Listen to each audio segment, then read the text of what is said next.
grew up in Puerto Rico. It's an island surrounded by water, big water, ocean water. Surprise. You know the reference. Yes. Okay. In the needle of the cactus, the lies we tell. I was white until I was not. In an employment office with a flag.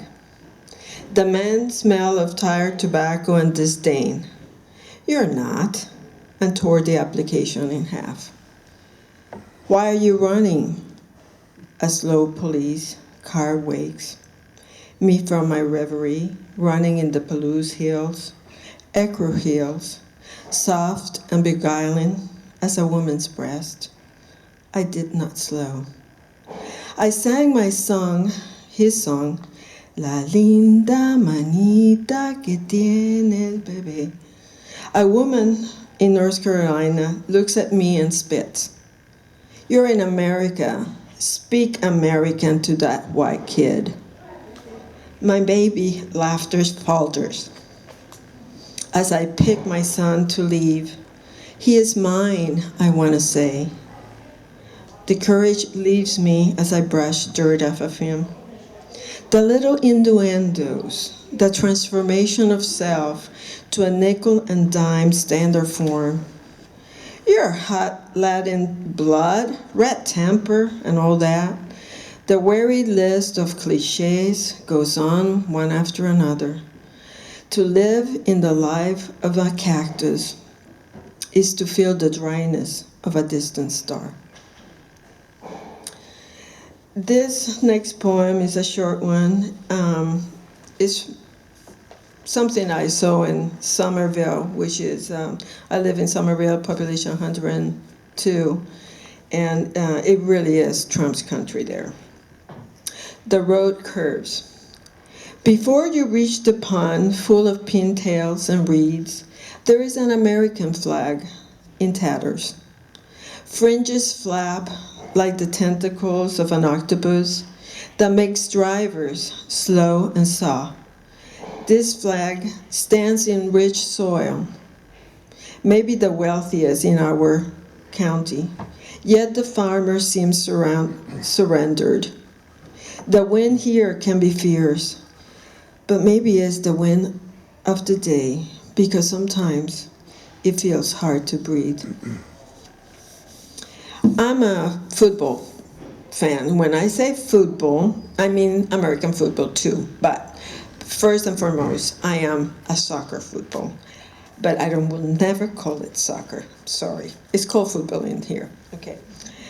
The World Cup is too full, and life should be a football game. Us versus an open green field. Rules all set. Screams from fans, not children torn from mother's arms at a border. Look from the moon. What border? The furor of heartbeats set upon a goal, not of the explosive that tore the neighborhood. The smell of rockets overhead, the blues, the reds, just lines, colorful smoke that adheres to flags, lines made single file crossing the turnstile, and those of youngsters with hands over their heads. An alien might confuse the two for the same. The suffocated loudness of crowds, dust, and bloodstones. Even the power of seeing the abandoned shoe among the detritus, a skeleton of a horse covered in lime. Camouflage and lost in all the painted, covered, and torn faces, made for this moment, rules all set. Haiku. A border of heat, a child cries loudly a name. No one hears the sound. I'm going to skip that one. And life is always a cycle. So I have two Norwegian-looking children, born of me. And I have 3 grandchildren that also look Norwegian, and one of them is redhead. And it's not redhead, it's orange. A white child in the new America.